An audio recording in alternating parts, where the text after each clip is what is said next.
Assalamualaikum warahmatullahi wabarakatuh.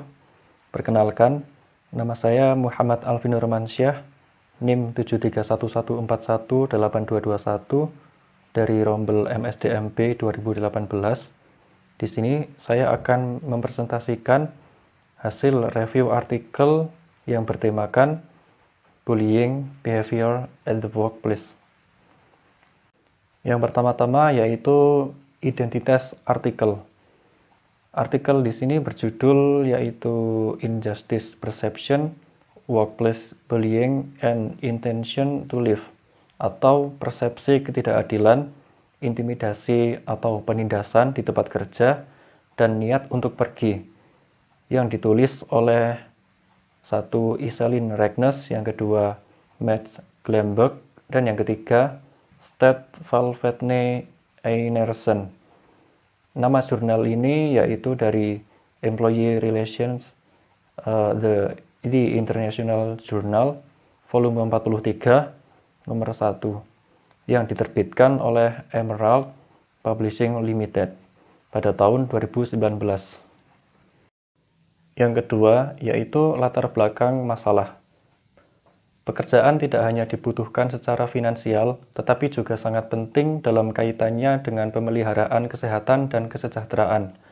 Namun, kesehatan dan kesejahteraan di tempat kerja bergantung pada sejumlah faktor psikososial dalam pekerjaan yang menimbulkan perasaan dan sikap positif atau negatif di antara karyawan pada faktor sosial tertentu seperti konflik antara pribadi. Terkait dengan hal ini, dampak perlakuan bullying di tempat kerja yang diketahui bersifat negatif berulang yang tidak diinginkan oleh rekan kerja atau atasan di tempat kerja dianggap sebagai salah satu penyebab stres sosial yang paling merusak di tempat kerja.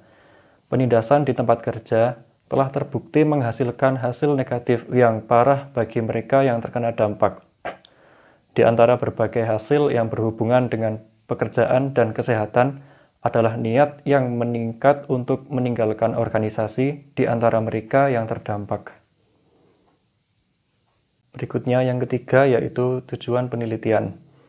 Penelitian ini menyelidiki apakah karyawan dengan persepsi ketidakadilan memoderasi hubungan antara perilaku penindasan dan niat untuk pergi.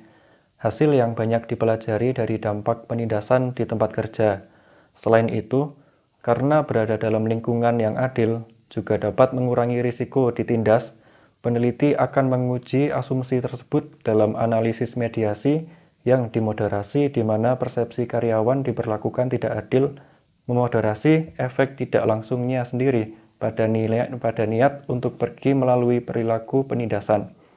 Dengan demikian, penelitian ini merupakan upaya baru untuk memeriksa hubungan timbal balik antara persepsi ketidakadilan, penindasan di tempat kerja, dan niat untuk pergi, yang mungkin memerlukan implikasi praktis dan teoritis yang signifikan. Yang keempat yaitu hipotesis dan pengembangannya. Persepsi keadilan organisasi yang buruk dapat dianggap sebagai pemicu stres lingkungan kerja di satu sisi. Kemungkinan meningkatkan risiko gangguan di tempat kerja melalui efek negatifnya pada reaksi perilaku, fisik, dan psikologis.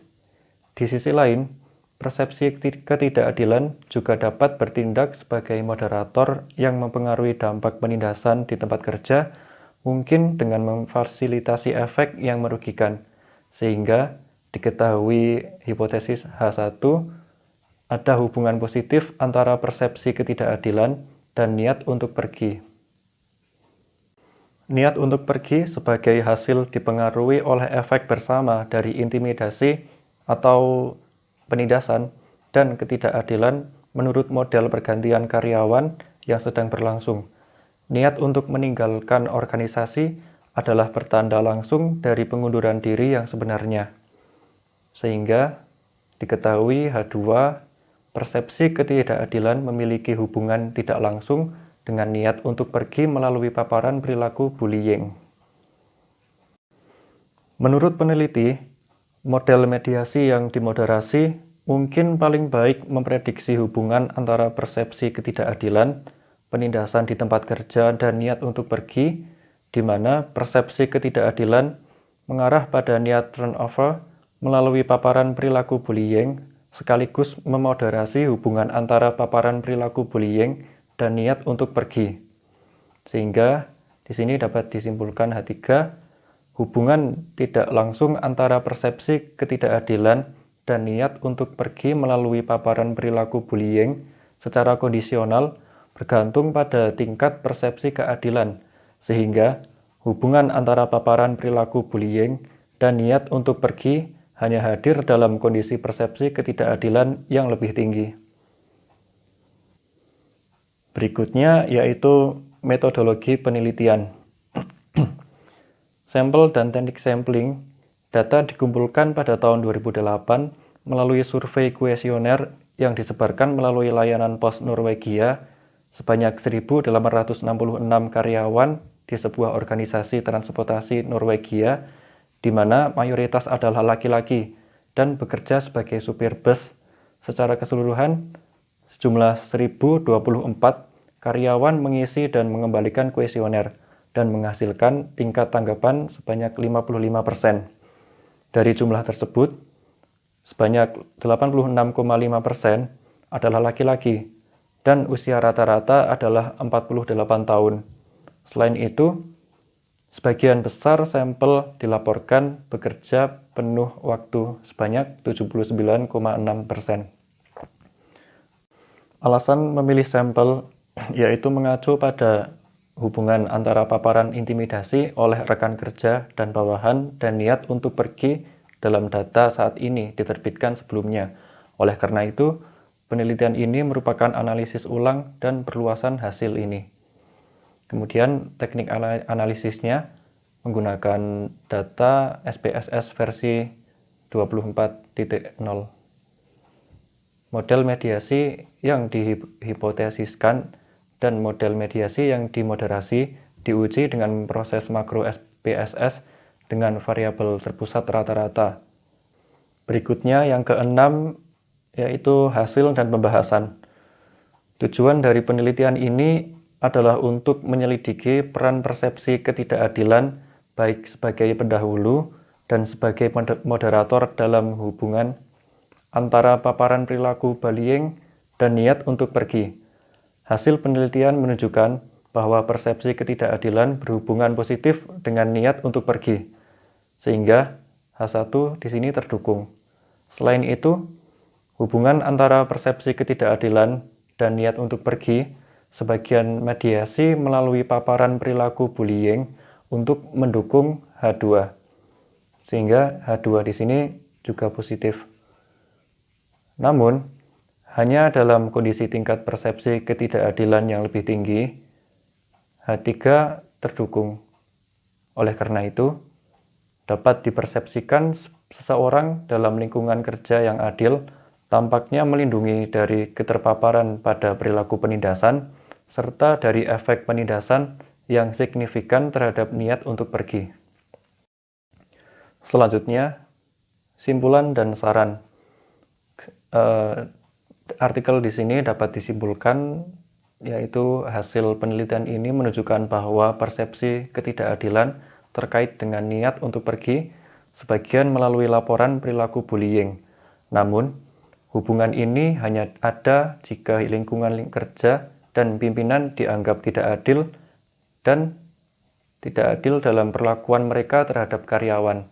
Oleh karena itu, lingkungan kerja yang adil tampaknya penting baik bagi sebagian faktor kebersihan yang mencegah dimulainya penindasan, serta sebagai penyangga terhadap hasil yang merugikan ketika hal itu sudah terjadi.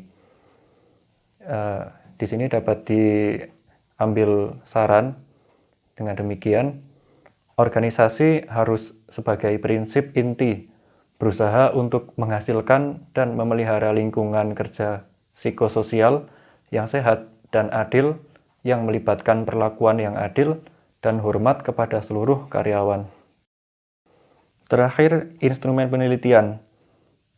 Perilaku bullying diukur dengan versi pendek 9 item dari kuesioner tindakan negatif dari Noteliers dan kawan-kawan tahun 2019 yang berjudul Measuring bullying at work with the short negative X questionnaire, identification of target and criterion validity. Skala ini digunakan untuk mengukur keterpaparan terhadap tindakan negatif tertentu, baik yang berhubungan dengan orang maupun pekerjaan. Silahkan bisa dibaca sendiri. Sekian presentasi review artikel dari saya. Mohon maaf jika ada kekurangan. Wassalamualaikum warahmatullahi wabarakatuh.